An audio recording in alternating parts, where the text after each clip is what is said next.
Hello everyone, it's Kocha. How are you doing? Well, today we want to talk about we want to compare the phone What's speeds, up, Trent? Sleeping Dogs Looking and for anything in particular? GT 5. We are going to start with Sleeping Dogs. We are going to say what the phone can do and what it can't do. Though I don't really know whether it's relevant to point that out, but we are going to say what it can do and what it can't do for Sleeping Dogs, then do that for GTA 5. Um, so let's start with Sleeping Dogs phone. Now, for Sleeping Dogs, you can do everything you can do with a basic phone. Like, this is a What's up, very, Trent? very basic phone. You can Looking for call anything in someone, particular? people can also call you, and you can check messages. You can people can send you messages. You can check your messages, your contacts, GPS. This is not GPS. But the thing is that this phone is very, very basic. As you can see, it just has four major icons, which you can just swap in and look at. We even have one contact here. Yeah, obviously, you're going to get more contact as you go further in the game. This is just like the first few missions. After the first few missions, now you know that in this one now you cannot call someone that you don't have their number. So it's after you have made the interaction with them that they have given you your number. Not like they will give you your number or something, but like the number will just automatically save if the game requires it to do so. Then you can now contact the person. Obviously, I don't think the person will pick up whenever I contact them. But if they are going to pick up, they will pick up. If they are not going to pick up, they'll just give you a message that the person, anybody they call randomly will tell you, and people can also call you. But like, it's just very basic. There is not much you can do with the phone. It's just like, I'm not even going to call it like a recent smartphone. As you can see, it just has contacts, messages, reports, and social hub, which like you understand. There's not much to do with the phone, but it's still nice to have the phone, right? At least it's better than nothing. Now, this is the one for GTA 5. For the GTA 5 phone, this one is like it's still kind of a basic phone, but now there are like features, many features you can unlike you can see in this phone, and it's more interactive. Like there are more things you could do in this GTA 5 phone, like in messages, contacts. You can also tweak the phone, like ringing tone, message, sound, um, background, and all this kind of stuff. You can also save a game with the phone without having to go like to a digital save file. And once you are using the phone, your hand moves according to what you are doing. If you also enter like a place where you have to turn the phone horizontally, yes, the phone, your hand will also turn your phone. Like you interact with it, like even the same screen that is showing on your on your phone, like the one you can see like is bold, the same thing that you see in your the one that is in your hand. Like I said, you can also save stuff here. You can go to contacts, you can call anyone here. They will not always pick up, of course. Sometimes they will pick up, sometimes they wouldn't pick up. You can also input, they can use this to input cheat codes and call random numbers that you see, of course. Like you can also tweak the phone, like you have different things you can also add here, like I said before, ringing tone, background, and all those kind of stuff. Like if you just had a basic phone, this is just like let me say a 2010 phone. I don't even know what phones in 2010 looked like. I never even owned a phone by that time. Like I was like very young by that time. So I don't know, but I'm saying that this is like, but it just has all the features you can expect to see in a phone, like this kind of small. You know that touchscreen when it came out, it was this size. It was like a revolution, like how you can just be tricking your phone and be playing around with it. It was fun, and it also has camera, which is very very good. And you can take pictures, both selfie and normal picture. You can zoom in and zoom out. You can add filters. Like it's very very nice. Like this is just everything you're gonna expect to see in a phone.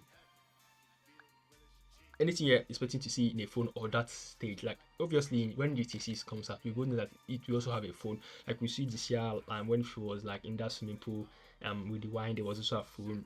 It doesn't mean that it will be interactive, but we both know that it will be interactive. There have been a phone since GTA 3. Like in GTA 3 was a phone booth, GTA Vice City sometimes call you, but you can't call anybody. Same thing with San Andreas. GTA 4 you cannot bring any phone, but it was like button touch. But you know, for that 2008, that was what you would be expecting. But this one now is touchscreen, that early touchscreen. And GTA 6 will be set in like 2026 that it will be releasing or 2025. I don't know exactly, but you know that kind of stuff. We are going to have to do more in the game, like maybe even social media. There will also be camera, and you can see there's an internet. There's also a social media even in GTA 5. I don't know how they're going to, like, obviously, they're going to improve everything we saw in this GTA 5. The limitations why some things were cut off from GTA 4 and GTA 5 is because of like how will I put it? Like it's just the same reason why some things from San Andreas were cut from GTA 4 is because they needed to release it, and also like you couldn't include everything in San Andreas in GTA 4, and especially it's also released in PS4. Like GTA 4 even GTA San Andreas even had some things that GTA 5 didn't even have. Including it even in GTA 5 would be difficult, and GTA 5 was very clear. They had to release it for PS. You would have had many more features if this is like this game that this guy plays. Michael's son Jimmy Slaughter stuff, but it would have many more features than if they are released for PS4.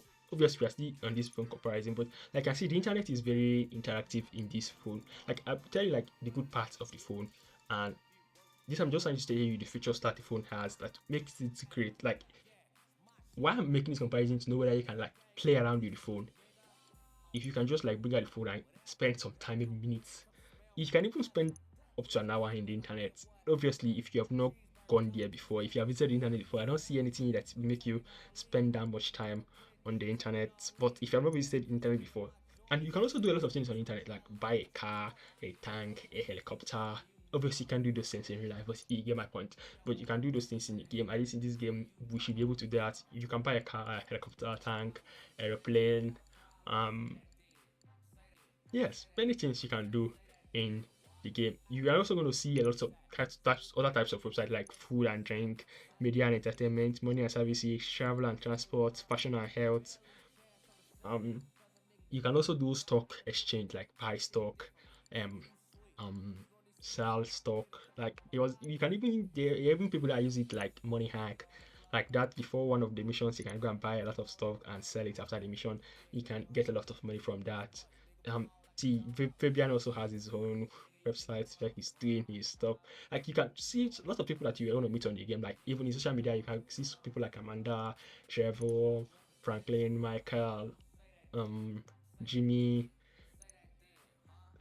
you know those kind of people. You're going to see many of the characters in the internet on the internet. So just fun to play with. The internet is the best part I think of the GTA 5 phone.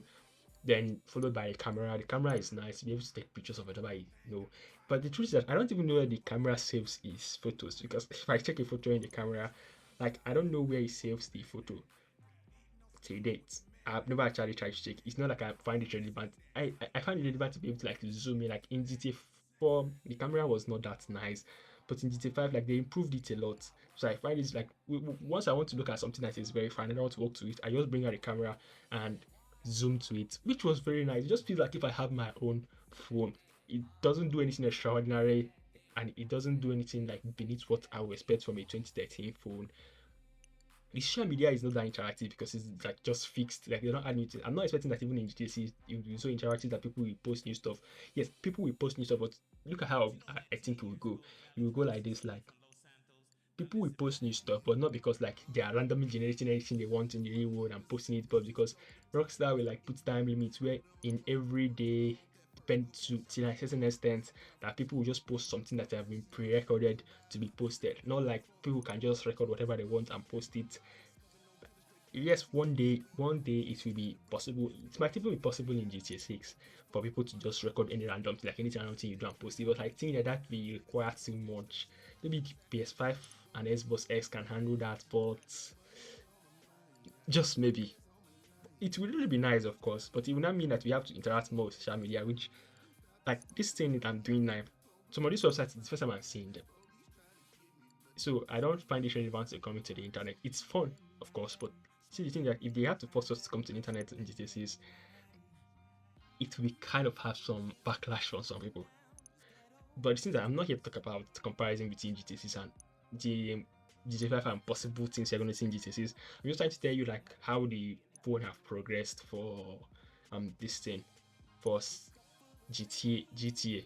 But the thing is that in GTA 5, you're going to be able to do any basic thing you need to do with your phone, call someone, receive calls, message people, get emails, um, take pictures. Um, I think videos might be coming in GTCs, but I don't know. I mean, taking videos of things, but I don't know and I don't care. And there's also the internet. You can also visit several websites and even purchase some stuff, interact with the internet, buy stock, sell stock, just all those good stuff that you know is good. So that will be it for this GTA 5 phone. Now for the final comparison between the Sleeping Dogs phone and the GTA 5 phone, like what the Sleeping Dogs phone can't do, like some of the things that the 5 phone can do is like it doesn't have a camera and no internet and it's less interactive. You can also use it like to like automatic saving, which is very very necessary in by playing the game, because I think autosave is not even actually that necessary, because most games don't like autosave. Once you play the game, it automatically saves it for you, and it's not like GTA 5 autosave where you save it. Even if you like quit the game in GTA 5 and come back, you start from where you saved it. But it's not like an actual save of the game. You can also go and save it yourself, but like there is autosave in games right now. But the thing that is also cool, like if you usually have a panic attack when you think you did not save your game, like after playing this very difficult mission, it's very good to be able to save it through your phone. So you can't do that. It also doesn't have a camera and no internet. What the G5 phone can do, I cannot actually say anything that the G5 can, because I think a phone should be able to do that it can't do. You can also say that the things it does is not as sophisticated as what a phone of that 2013 should be able to do, but is a in-game phone. How many people will pull out their phone as what they need to play in a game? I don't see many people that what they want to do in the game is to use the phone. It's just like if you want to use the phone, I want to know that it's interactive. That's what I made this video for. Not that I think that you should open GTA 5 or Sleeping Dogs just to be pressing your phone. But Sleeping Dogs phone is very basic. Just let there be a phone there. You can even bypass the phone, like having GTA San Andreas, you just pull out the phone when they need to call you. It's not like that necessary. But GTA 5 phone is like is helpful. Like I told you, like when I'm playing the game, I can use the camera to just zoom out and see what is afar that I want to go inside, go there, or I'm in a car and I just want to look from outside and I want to come out. I'll just use the phone and zoom out. So the camera helps. It can also let you take pictures of yourself. Like if you just change your hairstyle and you want to look at yourself, you just pull up the selfie and take a close look at yourself. Those kind of stuff. So the phone is very very. It just feels like if you have a real life phone, but Sleeping Dogs just feel like if you have a button phone. Like that is. Even some button phones have internet and camera, so that's it. So if you did like the video, please like, share, and subscribe.